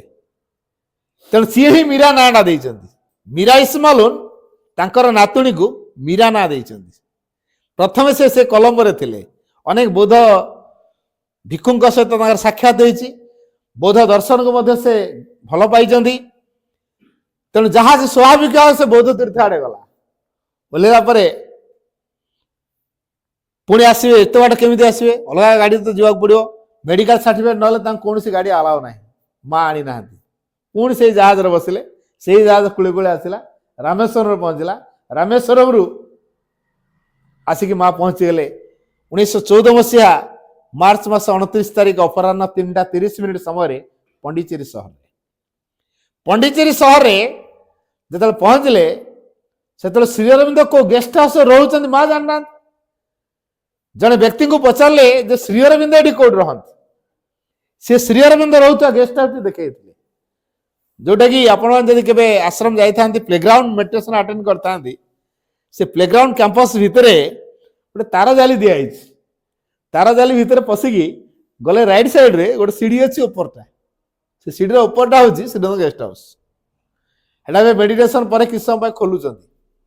ଯଦି କେହି ମେଡିଟେସନକୁ ଯାଆନ୍ତି, ପ୍ଲେଗ୍ରାଉଣ୍ଡ ମେଡିଟେସନ, ତା ପରେ ପରେ ସାଙ୍ଗେ ସାଙ୍ଗେ ଗଲେ ବି ଆମ ସେ ଶ୍ରୀରଙ୍ଗଙ୍କର ରୁମଟି, ଗେଷ୍ଟ ହାଉସଟି ଦେଖିପାରିବେ। ସେଟା ଖୋଲା ରହୁଛି, ସେତିକି ଅଧଘଣ୍ଟା ଖୋଲା ରହୁଛି, ତାପରେ ବନ୍ଦ କରାହଉଛି। ତ ସେଇଠି ଥିଲେ ଯୋଉ ବ୍ୟକ୍ତି ତାଙ୍କୁ ଦେଖେଇ ଦେଲେ, ତାଙ୍କ ଲାଇଫର ରିସ୍କ ମା ନେଇଗଲେ। ମା କେତେ କୃତଜ୍ଞ। ତାପରେ ଯେତେବେଳେ ଆସିକି ଶ୍ରୀ ଅରବିନ୍ଦଙ୍କୁ ଦେଖିଲେ, ସାଙ୍ଗରେ ତାଙ୍କର ଆଡପ୍ଟେଡ୍ ଚାଇଲ୍ଡ ଦତ୍ତା ଆସିଥାନ୍ତି, ତା ପରଦିନ ସେ ରିମାର୍କ ଲେଖିଲେ 30 ତାରିଖ, 29ରେ ସାକ୍ଷାତ ହେଲା, 30ରେ ରିମାର୍କ ଲେଖିଲେ, ଶତ ଶତ ଅନ୍ଧକାର, ଗାଢ ଅନ୍ଧକାର ଏ ପୃଥିବୀରେ ନିମଜ୍ଜିତ ରହିଥିଲେ ମଧ୍ୟ ତାର କିଛି ଯାଏସ ନାହିଁ। କାଲି ଆମେ ଯାହାଙ୍କର ଦର୍ଶନ କଲୁ, ତାଙ୍କର ଉପସ୍ଥିତି ଯଥେଷ୍ଟ ପ୍ରମାଣ ଦେଉଛି ଯେ ପୃଥିବୀରୁ ଅନ୍ଧକାର ଦୂର ହେବ, ଆଲୋକ ରୂପାନ୍ତର ହେବ, ପୃଥିବୀରେ ଦିବ୍ୟ ଚେତନା ରାଜତ୍ୱ କରିବ, କେହି ରୋକିପାରିବେନି। ମାଙ୍କର ଆଗମନୀ ଶ୍ରୀ ଅରବିନ୍ଦଙ୍କ ଭିତରେ ଗୋଟେ ଅନୁଭବ ତିଆରି କଲା। ତାଙ୍କ ଯୋଗ 10 ଟାଇମ୍ସ ବଢେଇଦେଲା। ଯୋଗରେ ଯେତିକି ମାତ୍ରାରେ ସେ ଚାଲିଥିଲା, ବର୍ତ୍ତମାନ 10 ଗୁଣ ବଢିଗଲା। ମାଙ୍କ ପ୍ରେଜେନ୍ସ କ୍ରିୟାଶୀଳ କରାଇ ଦେଇଛି। ଶ୍ରୀ ଅରବିନ୍ଦଙ୍କ ଭିତରେ ଯୋଗର ଭାବଧାରାକୁ 10 ଟାଇମ୍ସ ବଢେଇଦେଲା। ତେଣୁ ଇଏ ଯେତେ ପ୍ରକାର ବୈଦାନ୍ତିକ ଯୋଗ ଥିଲା ତାକୁ ସେ ସାରି ଦେଇଛନ୍ତି। କିନ୍ତୁ ଆଲିପୁର ଜେଲ ଭିତରେ ଭଗବାନ ଶ୍ରୀକୃଷ୍ଣ ଗୋଟେ ବଡ ଟାସ୍କ ଦେଇଯାଇଛନ୍ତି। କାରଣ ସେ ଯୋଉ ଟାସ୍କଟି ପରବର୍ତ୍ତୀ ପର୍ଯ୍ୟାୟରେ ଶ୍ରୀ ଅରବିନ୍ଦ ତୁଲେଇବେ। ଏ ଯୋଉ 8ଟା ଯାକ ଯୋଗ ସାଧନା ତାକୁ ତୁଲେଇବେ, ଏଟା ବଡ ଟାସ୍କ ଗୋଟେ, ଏଟା ତାଙ୍କ ପାଇଁ। କେମିତି କରିବେ? ଗୋଟେ ନୂଆ ଚେତନା ପ୍ରତି ପ୍ରସ୍ତୁତ ହେଲେ ଏଟା ସମ୍ଭବ ହେଇପାରିବ। ସେ ନୂଆ ଚେତନା ପାଇଁ କେମିତି ପ୍ରସ୍ତୁତ ହବ? ବିବେକାନନ୍ଦଙ୍କର ସ୍ପିରିଟ ତାଙ୍କୁ ସହଯୋଗ କରିଦେଲା। ବିବେକାନନ୍ଦଙ୍କର ସ୍ପିରିଟ ଆଲିପୁର ଜେଲକୁ ଆସିଲା 2 ସପ୍ତାହ ଧରି, ମାନେ 14 ଡେଜ। ବିବେକାନନ୍ଦ ନଥାନ୍ତି ଯେତେବେଳେ, ବିବେକାନନ୍ଦର ସ୍ପିରିଟ ସିଏ ଆସିକି ଶ୍ରୀ ଅରବିନ୍ଦ ବତେଇ ଚାଲିଲା 2 ସପ୍ତାହ ଧରି। ଯୋଉ ଚେତନା ପାଇଁ ଶ୍ରୀ ଅରବିନ୍ଦ ପ୍ରସ୍ତୁତ ହେବେ, ସେ ଚେତନା ହଉଛି, ତା ନାଁ ଦେଲେ ଅତିମାନସ। ତା ପୂର୍ବରୁ ଅତିମାନସ ଶବ୍ଦ କୋଉଠି ବାହାର ନଥିଲା। ଆଲିପୁର ଜେଲ ଭିତରୁ ଶ୍ରୀ ଅରବିନ୍ଦଙ୍କ ମୁହଁରୁ ଏଇ ଶବ୍ଦଟା ବାହାରିଲା, ଅତିମାନସ। ତେଣୁ ଶ୍ରୀ ଅରବିନ୍ଦ କେବଳ ଅନ୍ତର ପ୍ରେରଣା ଅନୁସାରେ ବର୍ତ୍ତମାନ କାର୍ଯ୍ୟ କରୁଛନ୍ତି। ସୌଭାଗ୍ୟକ୍ରମେ ଯେହେତୁ ଭଗବାନ ତାଙ୍କୁ ପୁରା କହିଦେଇଛନ୍ତି 1 ବର୍ଷ ତମକୁ ଏଠି ଟ୍ରେନିଂ ଦିଆଯିବ, ତାପରେ ତମକୁ ରିଲିଜ କରା। ଏଇ ଯୋଉ ସନାତନ ଧର୍ମର ଉପଲବ୍ଧି ଯୋଉ ହଉଛି ତାଙ୍କ ଭିତରେ ପ୍ରତି ମୁହୂର୍ତ୍ତରେ, ଜେଲ ଭିତରେ, ଆଲିପୁର ଜେଲ ଭିତରେ, ସେ ଜେଲର ପ୍ରତ୍ୟେକ କଏଦୀ ତାଙ୍କୁ ଭଗବାନ ଭଳିଆ ଦେଖାଯାଉଛନ୍ତି, କୃଷ୍ଣ ଭଳିଆ ଦେଖାଯାଉଛନ୍ତି। ଜେଲ ସୁପରିଟେଣ୍ଡେଣ୍ଟ କୃଷ୍ଣ ଭଳିଆ ଦେଖାଯାଉଛନ୍ତି। କାହାକୁ ଆଉ ସେ ଶତ୍ରୁ ବୋଲି କହିବେ? କାହା ସହିତ ସେ ଲଢିବେ? କଣ ପାଇଁ ଏଠିକି ଆସିଛନ୍ତି? କିଛି ସେ ଜାଣୁନାହାନ୍ତି। ଭଗବାନ ବାସୁଦେବ ତାଙ୍କ ଦାୟିତ୍ୱ ନେଇଛନ୍ତି। ମହାକାଳୀ ଆଉ କୃଷ୍ଣଙ୍କର ଭାରି ପ୍ରେମ ତାଙ୍କ ପ୍ରତି। ତେଣୁ ମହାକାଳୀ କୃପା ଥିଲା। ତେଣୁ ଅମାବାସ୍ୟା ଏପ୍ରିଲ 4 ତାରିଖ ଅମାବାସ୍ୟା ରାତି ମହାକାଳୀଙ୍କର ପ୍ରଭାବ ସିଏ। କାରଣ ଯୋଦ୍ରୁଭାବକୁ ନେଇକି ସେ ଆସିଛନ୍ତି। କୋଉଠୁ ଆସିଲେ? ଚନ୍ଦନନଗରରୁ ପଣ୍ଡିଚେରୀ। କେମିତି ଆସିଲେ? ମୋତିଲାଲ ରାୟ ତାଙ୍କୁ ସହଯୋଗ କଲେ। କେମିତି ସହଯୋଗ କଲେ? ତାଙ୍କୁ ବି ଜଣେ କେହି କହିଦଉଛି, ତାଙ୍କୁ ଦିଅ ଲାଞ୍ଚ ଫାଞ୍ଚ ଦିଅ, ସେ ଯିବେ ବୋଟରେ। ସେ କହି ବ୍ୟସ୍ତ ହୁଅ ନା, ବୋଟ ବାଲାକୁ ଡକା କରେଇଲେ, 20 ଟଙ୍କା ଲାଞ୍ଚ ଦେଲେ, ତାଙ୍କୁ ପାର କରି ବୋଟଟା ଧରେଇ ଦଉ। ସେ ସେଇଆ କଲେ। ସିଂହଦ ବାହାର ପଇସା ନଥାଏ। ଭଗିନୀ ନିବେଦିତା ବସିଛନ୍ତି ମୋତିଲାଲ ରାୟଙ୍କ ଘରେ, ତମ ନାଁରେ ଇଂରେଜ ମାନେ ୱାରେଣ୍ଟ ଜାରି କଲେଣି, କୋଉ ମୋମେଣ୍ଟରେ ଆସିକି ତୁମ ପୁଣି ଆରେଷ୍ଟ କରିଦେବେ, ପଳାଅ ଏଠୁ। ସେ କିନ୍ତୁ ଖବର ପାଇଗଲେଣି ତମେ ଏଇଠି ଅଛ ବୋଲି। ମୋତିଲାଲ ରାୟଙ୍କ ଘରେ ରହିଛନ୍ତି 40 ଦିନ, କିନ୍ତୁ ମୋତିଲାଲ ରାୟ ପରିବାରର କେହି ଜାଣିନାହାନ୍ତି, କେବଳ ସେ ଏକୁଟିଆ ଜାଣିଛନ୍ତି। ତାଙ୍କର ଏଣ୍ଟାର ଖାଇବା ପିଇବା କଥା ସବୁ ସିଏ ବୁଝୁଛନ୍ତି। ଭଗିନୀ ନିବେଦିତା ଜାଣିଥିଲେ। ସିଏ ଆସି କହିଲେ ତମ ନାଁରେ ଗୋଟେ ଫଲ୍ସ କାଗଜପତ୍ର କରି ପୁଣି ଗୋଟେ ୱାରେଣ୍ଟ ଇସ୍ୟୁ କଲେଣି, ପୁଣି ଏଠୁ ଆରେଷ୍ଟ କରିନେବେ, ପଳାଅ ଏଠୁ। ସିଏ ତ ବର୍ତ୍ତମାନ ଜେଲ ଭିତରେ ଗୋଟେ କଥା ଶିଖିଛନ୍ତି, ଆଉ ଅନ୍ତରରୁ ପ୍ରେରଣା ପାଇବେ, କାମ କରିବେ। ଆଉ ୟା ବ୍ୟତୀତ ଅଲଗା କିଛି କରିବେନି। ଦେଖାଯାଉ ଯାହା ହବ ହବ। ଭିତରୁ ପ୍ରେରଣା ନ ଆସିବା ପର୍ଯ୍ୟନ୍ତ ମୁଁ ଅଲଗା କାହା କଥାରେ ଚାଲିବି ନାହିଁ। ବର୍ତ୍ତମାନ ସେଇ କଥା ତାଙ୍କର ହଉଛି। ଭିତରୁ ଆଉ ସେ ପ୍ରେରଣା କିଛି ପାଉନାହାନ୍ତି। ତାର 10 ମିନିଟ ପରେ ଆସିଗଲା ପ୍ରେରଣା, ଗୋ ଟୁ ପଣ୍ଡିଚେରୀ। ଯିବେ ପଣ୍ଡିଚେରୀ। କେମିତି ଯିବେ? ମୋତିଲାଲ ରାୟ ସାହାଯ୍ୟ କରିଦେଲେ, ବୋଟ ଧରିଲେ, ହୁଗୁଳି ପାର ହେଇଗଲେ, ସେ ବୋଟକୁ ଧରିକି ପଳେଇ ଆସିଲେ ପଣ୍ଡିଚେରୀ। ତେଣୁ ଯୋଉ ପଣ୍ଡିଚେରୀ ଆଗମନ ତାଙ୍କ ପାଇଁ ପୃଥିବୀ ଇତିହାସ ପାଇଁ ଆଧ୍ୟାତ୍ମିକତାର ଏକ ନୂତନ ପୃଷ୍ଠାର ଉନ୍ମୋଚନ ହେଲା। କାରଣ ପଣ୍ଡିଚେରୀ ହେଉଛି ତପୋଭୂମି, ଏଠି ସାଧନା କରିବେ। ତେଣୁ 1910ରେ ସେ ଆସିଛନ୍ତି। 10ରୁ 12 ଭିତରେ ଯେଉଁ ଏକ୍ସପିରିଏନ୍ସ, 10 ପୂର୍ବରୁ 9ରୁ 10, 9ରେ ରିଲିଜ ଦେଲେ। ଏ ରିଲିଜ ହେବା ପଶ୍ଚାତରେ ସେଠି ମଧ୍ୟ ଭଗବାନଙ୍କର କାରଣ ଥିଲା। ଭଗବାନ କ'ଣ କଲେ? ଭଗବାନ ଶ୍ରୀକୃଷ୍ଣ କେମିତି ସହଯୋଗ କରୁଛନ୍ତି? ଭଗବାନ ଶ୍ରୀକୃଷ୍ଣ କାଳୀଙ୍କୁ କହିଲେ ଶ୍ରୀ ଅରବିନ୍ଦଙ୍କର ଦାୟିତ୍ୱ ତମର ଲାଗିଲା। କାଳୀ କ'ଣ କଲେ? ଆଡଭୋକେଟ ଚିତ୍ତରଞ୍ଜନକୁ କହିଲେ ତମେ ସେ ଅରବିନ୍ଦ ଘୋଷଙ୍କର କେସ୍ ଲଢ଼ିବ। ସେଇ ସେମ୍ ନାଇଟ୍ରେ ଡ୍ରିମ୍ ଭିତରେ ତାଙ୍କ ସ୍ତ୍ରୀଙ୍କୁ କହିଲେ ତମ ସ୍ୱାମୀ ଚିତ୍ତବାବୁଙ୍କୁ କୁହ ସେ ଅରବିନ୍ଦ ଘୋଷଙ୍କର କେସ୍ ଲଢ଼ିବ। ସେଇ କାଳୀ ଚିତ୍ତରଞ୍ଜନଙ୍କର ମାଙ୍କୁ କହିଲେ ତମ ପୁଅ ଚିତ୍ତବାବୁଙ୍କୁ କୁହ ସେ ଅରବିନ୍ଦ ଘୋଷଙ୍କର କେସ୍ ଲଢ଼ିବେ। ସକାଳୁ ସକାଳୁ ସ୍ତ୍ରୀ ଆସି କହୁଛନ୍ତି ଏ ସେ ଅରବିନ୍ଦ ଘୋଷ କିଏ, କ'ଣ ହେଲା କି? ନା କାଲି ମୋତେ ନିର୍ଦ୍ଦେଶ ହେଇଛି ତମେ ସେ ଅରବିନ୍ଦ ଘୋଷ କିଏ, ତମେ ତାଙ୍କ କେସ୍ ଲଢ଼ିବ। ପୁଅ ମା ଆସି କହୁ ପୁଅରେ ସେ ଅରବିନ୍ଦ ଘୋଷ କିଏ, ତୁ ତା କେସ୍ ଲଢ଼ିବୁ। କାହିଁକି? ନା କାଲି ମୋତେ ଭଗବାନ ନିର୍ଦ୍ଦେଶ ଦେଇଛନ୍ତି। ମୋତେ ନିର୍ଦ୍ଦେଶ ହେଲା, ମୋ ସ୍ତ୍ରୀ କି ନିର୍ଦ୍ଦେଶ ହେଲା, ମୋ ମାକୁ ନିର୍ଦ୍ଦେଶ ହେଲା। ଇଏ ସାଧାରଣ ବ୍ୟକ୍ତିତ୍ୱ ନୁହଁ, ଇଏ ସାଧାରଣ ବ୍ୟକ୍ତିତ୍ୱ ନୁହଁ। ତେଣୁ ଦେଶବନ୍ଧୁ ଚିତ୍ତରଞ୍ଜନ ଶ୍ରୀ ଅରବିନ୍ଦଙ୍କର କେସ୍ ଲଢ଼ିଲେ। କିଏ ସାକ୍ଷୀ ଆସିବ, କିଏ ପ୍ରମାଣ ମିଳିବ, ଏମାନେ ତ ମିଛରେ ବହୁତ ଠିକ୍ ଠାକ୍ କରିଛନ୍ତି। ତେଣୁ ସେଥିପାଇଁ ସିଏ ବିଚଳିତ ହଉନାହାନ୍ତି। ଏବଂ କାଠଗଡ଼ା ଭିତରେ ଯେତେବେଳେ ଟ୍ରାଏଲ ଚାଲିଥାଏ ଗୋଟେ ବୟାନ ଦେଲେ, କାରଣ ଶ୍ରୀ ଅରବିନ୍ଦ କିଏ ବର୍ତ୍ତମାନ ଚିତ୍ତରଞ୍ଜନ ଉପଲବ୍ଧି କରିସାରିଲେଣି। କିଏ ସିନା ହ୍ୟୁମାନ ବିଙ୍ଗ ହିସାବରେ ଦେଖନ୍ତି, ସେ ହ୍ୟୁମାନ ବିଙ୍ଗ ଭଳିଆ ଦେଖିପାରୁନାହାନ୍ତି। ସେ କହିଲେ ଆଜି ତମେ ଯାହାଙ୍କୁ କାଠଗଡ଼ାରେ ଦେଖୁଛ, ଏହାଙ୍କର ତିରୋଧାନର ଅନେକ ବର୍ଷ ପରେ ଏହାଙ୍କର ବାଣୀ ସାଗର ସାଗର ସାତ ସାଗର ପାରି ଗୁଞ୍ଜରିତ। ସେ ହେଉଛନ୍ତି lover of humanity, poet of patriotism and prophet of nationalism. ତିନିଟା କଥା ସେ କହିଥିଲେ। ଚିତ୍ତରଞ୍ଜନ ଶ୍ରୀ ଅରବିନ୍ଦଙ୍କୁ ଏହି ଦୃଷ୍ଟିକୋଣରେ ବୁଝିଥିଲେ। କହିଲେ ଯାହାଙ୍କୁ ତମେ ଆଜି କାଠଗଡ଼ାରେ ଦେଖୁଛ, ଏହାଙ୍କର ତିରୋଧାନର ଅନେକ ବର୍ଷ ପରେ ଏଇ ଦେଶ, ଏଇ ଜାତି ଯୋଉ ରୂପରେ ତାଙ୍କୁ ସ୍ୱୀକାର କରିବ, ସେ ରୂପଟା କ'ଣ? ଲଭର ଅଫ୍ ହ୍ୟୁମାନିଟି, ମାନବ ଜାତିର ପ୍ରେମିକ ରୂପରେ ମାନିବ। ପୋଏଟ୍ ଅଫ୍ ପାଟ୍ରିଅଟିଜିମ୍, ଦେଶାତ୍ମବୋଧକ କବି ରୂପରେ ଗ୍ରହଣ କରିବ ତାଙ୍କୁ। ଆଉ ପ୍ରଫେଟ୍ ଅଫ୍ ନ୍ୟାସନାଲିଜିମ୍, ଜାତୀୟତାବାଦର ଉଦ୍ଗାତା, ପ୍ରକୃତ ଜାତୀୟତାବାଦ କ'ଣ ତାଙ୍କଠୁ ଶିକ୍ଷା କରିବ। ସେଇଭଳିଆ ଏକ ପ୍ରବର୍ତ୍ତକ, ସେଇଭଳି ଏକ ଉଦ୍ଗାତା ସେ। ଏବଂ ତାଙ୍କର ବାଣୀ ସାଗର ସାଗର ପାର ହେଇ, ସାତ ସାଗର ପାର ହେଇ ଗୁଞ୍ଜରିତ ହବ। ମୁଁ ତାଙ୍କର ଗୋଟେ ଏକ୍ସାମ୍ପଲ, ଭେରି ଲିଭିଂ ଏକ୍ସାମ୍ପଲଟେ ଦେବି। ତାଙ୍କର ବାଣୀ କେମିତି କାମ କରିଛି, ଶ୍ରୀ ଅରବିନ୍ଦଙ୍କର ବାଣୀ କେମିତି କାମ କରିଛି, ମୁଁ ଗୋଟେ ଭେରି ଟ୍ରୁ ଫ୍ୟାକ୍ଟ କହିବି। ଜଣେ ବ୍ୟକ୍ତିଙ୍କର ଇଣ୍ଟରନ୍ୟାସନାଲ ସ୍ତରରେ ବିଜନେସ୍, ଯେହେତୁ ଇଣ୍ଟରନ୍ୟାସନାଲ ସ୍ତରରେ ବିଜନେସ୍, ଜାହାଜର ବେପାର ତାଙ୍କର, ସବୁ ପାଣି ଜାହାଜର ବେପାର, ଆରବ ଟଙ୍କା ତାଙ୍କର। ଗୋଟେ ଜାହାଜ ତାର ବୁଡ଼ି ଯାଇଛି, କୋଟି କୋଟି ଟଙ୍କା କ'ଣ ଆରବ ଟଙ୍କା ବର୍ବାଦ ହେଇଯାଇଛି। ଗୋଟେ ଡିପ୍ରେସଡ ଭିତରେ ସେ ଅଛନ୍ତି।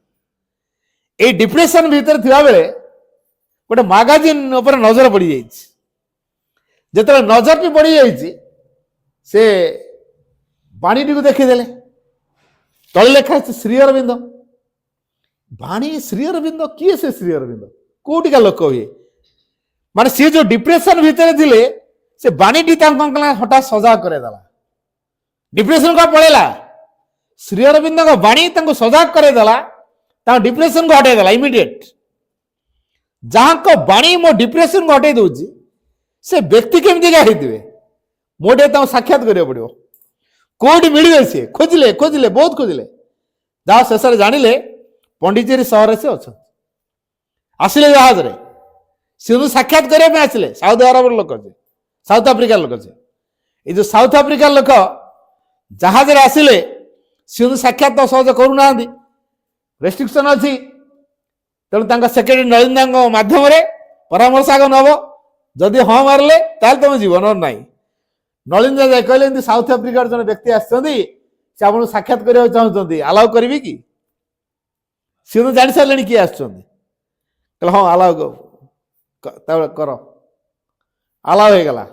ଗଲେ ସିଂହ ସାକ୍ଷାତ କଲେ ତା ମନରେ ବହୁତ ପ୍ରଶ୍ନ ଥିଲା କ'ଣ କ'ଣ ପଚାରିଦେବେ ବୋଲି ଭାବିଥିଲେ ହେଲା ହଠାତ୍ ଏକ କହିଲେ ମୁଁ ଏଠି ରହିବି ସାଧନା କରି ମୋତେ ଆଲାଉ କରନ୍ତୁ ହଠାତ୍ ତାଙ୍କ ମୁହଁରୁ ବାହାରିଲା ମୁଁ ଏଇଠି ରହିବି ସାଧନା କରି ମୋତେ ଅନୁମତି ଦିଅନ୍ତୁ ସିଂହ କହିଲେ ତମ ଦ୍ୱାରା ବିଜନେସ୍ କର ତମ ଦ୍ୱାରା ସାଧନା ହବନି ଆରେ ମୁଁ ବିଜନେସ୍ କର ବୋଲି କେମିତି ଜାଣିଲେ ମୁଁ ତ କିଛି କଥାବାର୍ତ୍ତା ହେଇନି ମୁଁ କୋଉଠୁ ଆସିଛି କ'ଣ କରିଛି ମୋ ପ୍ରଫେସନ କ'ଣ କିଛି ଜାଣିନାହାନ୍ତି ଯେ ହଠାତ୍ କହୁଛନ୍ତି ନା ତମ ବିଜନେସ୍ ସମ୍ଭାଳ ତମ ଦ୍ୱାରା ସାଧନା ହବନି ଇଏ କେମିତି ଜାଣିଲେ ମୁଁ ବଡ଼ ବିଜନେସ୍ ମ୍ୟାନ୍ ବୋଲି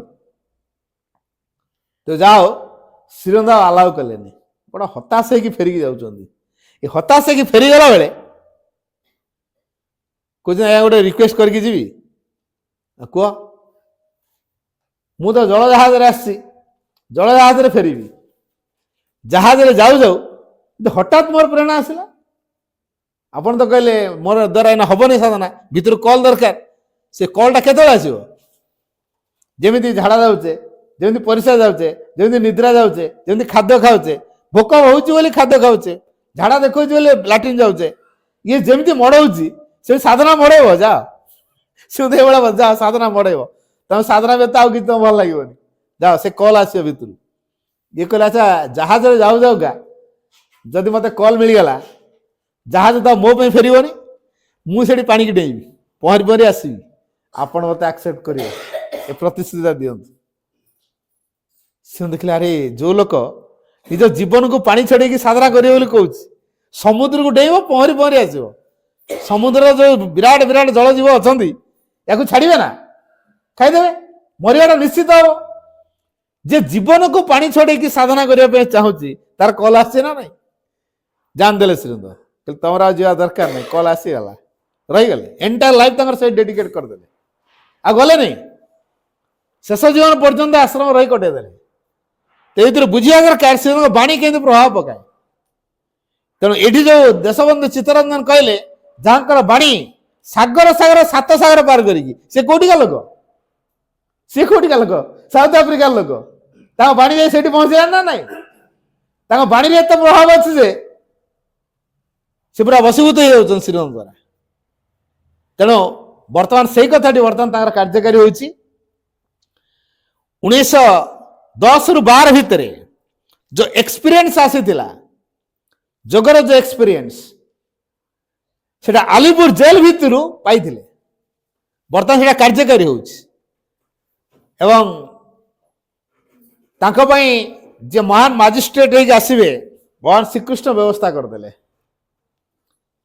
ଜେଲରୁ ମୁକୁଳିବା ପାଇଁ ବ୍ୟବସ୍ଥା ହେଇଗଲା ଭଗବାନ ଶ୍ରୀକୃଷ୍ଣ କେମିତି ସାହାଯ୍ୟ କରୁଛନ୍ତି ତାଙ୍କର ଯେ କ୍ଲାସମେଟ୍ ନା ହେଉଛି ବିଚକ୍ରାଫ୍ଟ ସାଙ୍ଗ ହେଇକି ଆଇସିଏସ୍ ପରୀକ୍ଷା ଦେଇଥିଲେ ସାଙ୍ଗ ହେଇକି ପାଠ ପଢୁଥିଲେ ସେ ବର୍ତ୍ତମାନ ମାଜିଷ୍ଟ୍ରେଟ ହେଇକି ଆସିଛନ୍ତି ଶ୍ରୀ ଅରବିନ୍ଦର କେସ୍ ବିଚାର କରିବା ପାଇଁ ଯେତେବେଳେ ଜାଣିଲେ Aurobindo Ghosh terrorist file Aurobindo Ghosh terrorist କୋଉ ଅରବିନ୍ଦ ଘୋଷ ଦେଖିବା ଆଣିଲ ତମ କାଠଗଡ଼ାକୁ କାଠଗଡ଼ା ଯେତେବେଳେ ନେଇ ଆସିଲେ ମାଜିଷ୍ଟ୍ରେଟ ଆଗେ ପ୍ରଣାମ କଲେ ହେଲା ଆଶ୍ଚର୍ଯ୍ୟ ସବୁ ଇଏ କ'ଣ ତାଙ୍କୁ ପ୍ରଣାମ କଲେଣି ମାଜିଷ୍ଟ୍ରେଟ ପ୍ରଣାମ କରୁଛନ୍ତି କାହାକୁ ଶ୍ରୀ ଅରବିନ୍ଦକୁ ଶ୍ରୀ ଅରବିନ୍ଦ ଜାଣିପାରୁନାହାନ୍ତି ମୋର କ'ଣ ହଉଛି ସେ ତ ଖାଲି ସମସ୍ତଙ୍କୁ ବାସୁଦେବ ମୁହଁ ଦେଖୁଛନ୍ତି ଆଉ ହେଲା ସିଏ ମାଜିଷ୍ଟ୍ରେଟ ବୋଲି ଜାଣିଛନ୍ତି କି ସେ ଦେଖୁଛନ୍ତି ମାଜିଷ୍ଟ୍ରେଟ ନୁହଁ ଇଏ ହଉଛି ବାସୁଦେବ ହେଲା ତାପରେ ପରବର୍ତ୍ତୀ ପର୍ଯ୍ୟାୟରେ ତାର କେସ୍ ଯେତେବେଳେ ହ୍ୟାଣ୍ଡେଲ କରାଗଲା ସାକ୍ଷୀ ପ୍ରମାଣ ସବୁ କୁଆଡ଼େ ଆଣ ଯୋଗାଡ଼ କର ଏଇ କଥାଟିକୁ ଟାଇମ୍ ତ ହେଇଗଲାଣି ହଉ ହଉ ହଉ ଯାହା ଶେଷରେ ମାଜିଷ୍ଟ୍ରେଟ ତାର ସାକ୍ଷୀ ପ୍ରମାଣ କିଛି ପାଇଲେନି କେସ୍କୁ ରଫା ଦଫା କରିଦେଲେ ତେଣୁ ସେ ରିଲିଜ ହେଇଗଲେ ତେଣୁ ଭଗବାନ ଶ୍ରୀକୃଷ୍ଣ ତାଙ୍କୁ ପ୍ରତି ମୁହୂର୍ତ୍ତରେ ସାହାଯ୍ୟ କରି ଆସିଛନ୍ତି ଏବେ ମୋକ୍ଷ ମୁକ୍ତି ନିର୍ବାଣ ପରବର୍ତ୍ତୀ କାର୍ଯ୍ୟ ଯୋଉ ରୂପାନ୍ତର ଯୋଉ ନୂତନ ଶକ୍ତି ନୂତନ ଚେତନା ବର୍ତ୍ତମାନ ପୃଥିବୀରେ କାର୍ଯ୍ୟକାରୀ ହବ ସେଥିପାଇଁ ଏଇଟା ହଉଛି ବେଶ 24th November 1926 the descent of a Krishna into the physical the Krishna is not the supramental light the overmind Godhead preparing the descent of a supermind and ananda ଇଏ ହେଉଛି ଆଜି ଦିବସର ମହତ୍ଵ ଏଇଟାକୁ ମୋର କହିବା କଥା ଆଗ ଆଜି ଦିବସ ପାଇଁ ହେଲେ ଟାଇମ୍ ହେଇଗଲା ଆଉ ଆଲୋଚନା ଏଇଠି ରଖୁଛି ଧନ୍ୟବାଦ।